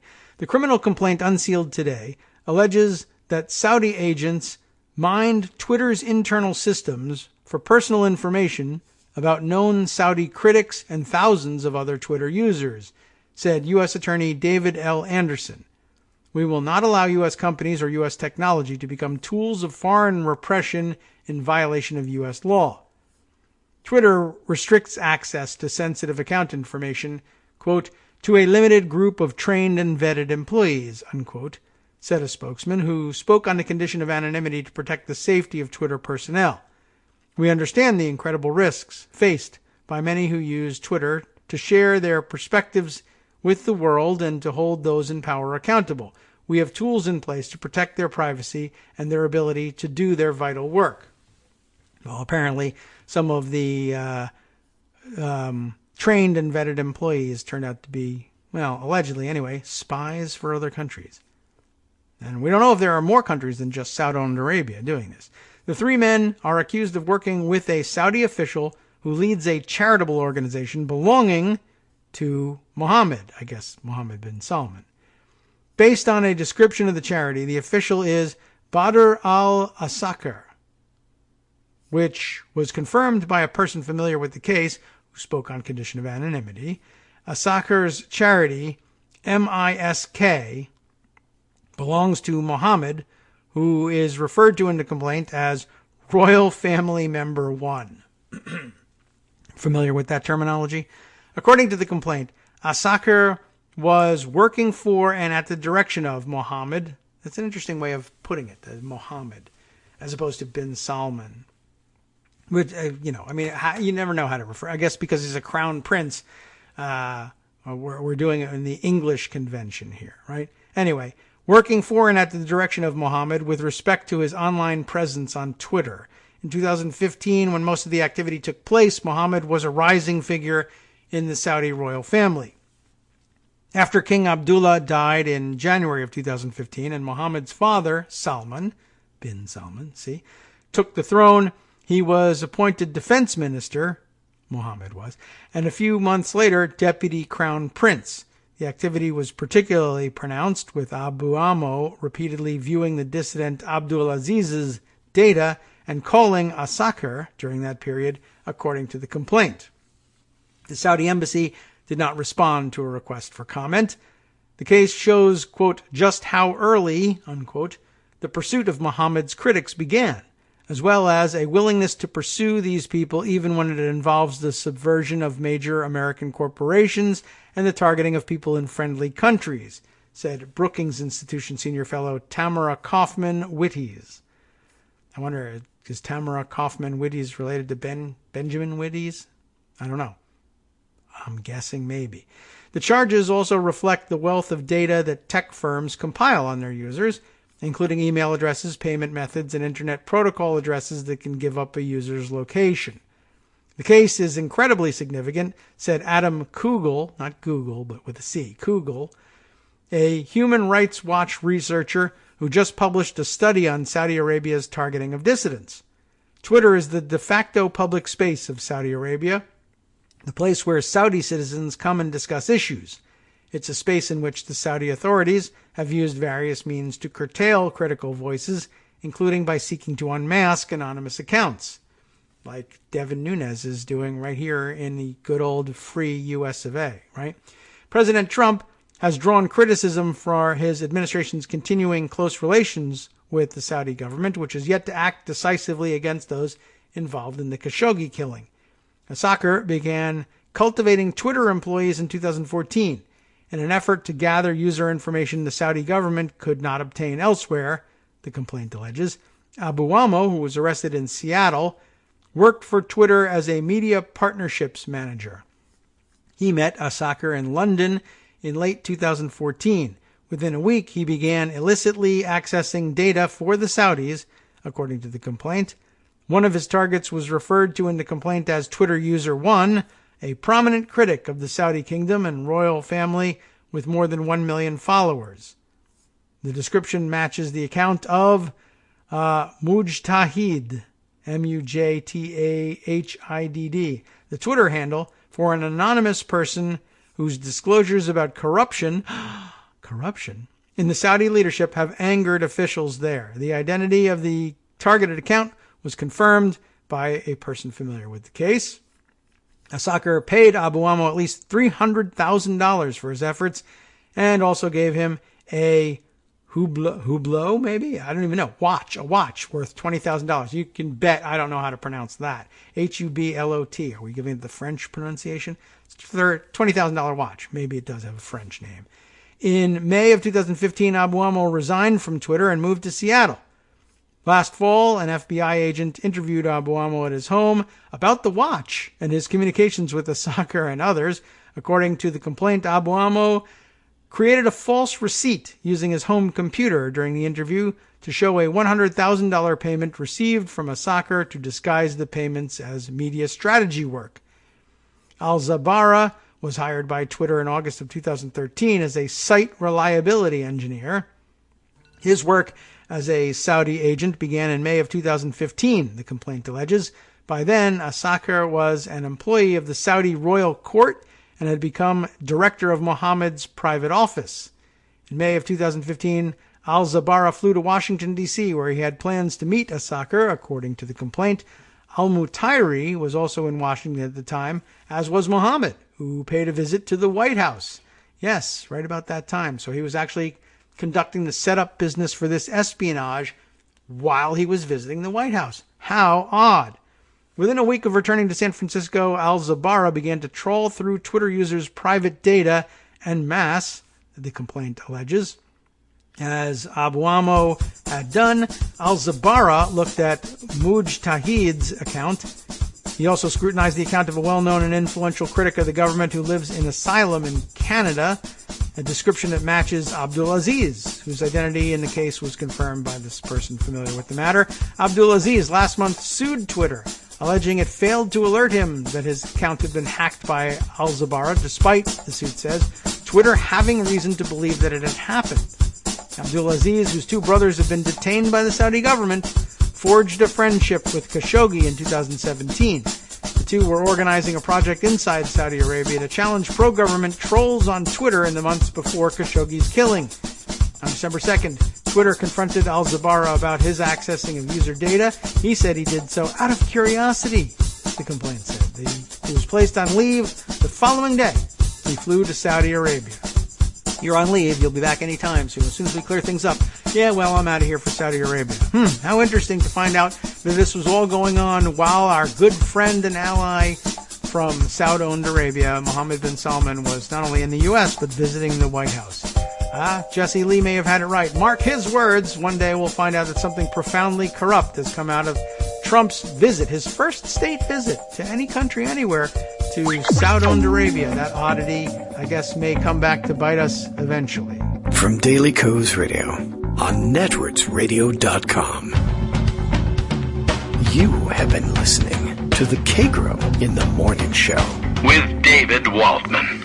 All right, now stay tuned for the Justice Putnam's program, West Coast Cookbook and Speakeasy. I think I mangled that pretty badly. He's going to be covering this story extensively as well, plus more from the international scene. And a reminder that the Roger Stone trial is underway. You'll have to turn to Justice for the latest on that one, and we'll pick it up perhaps tomorrow.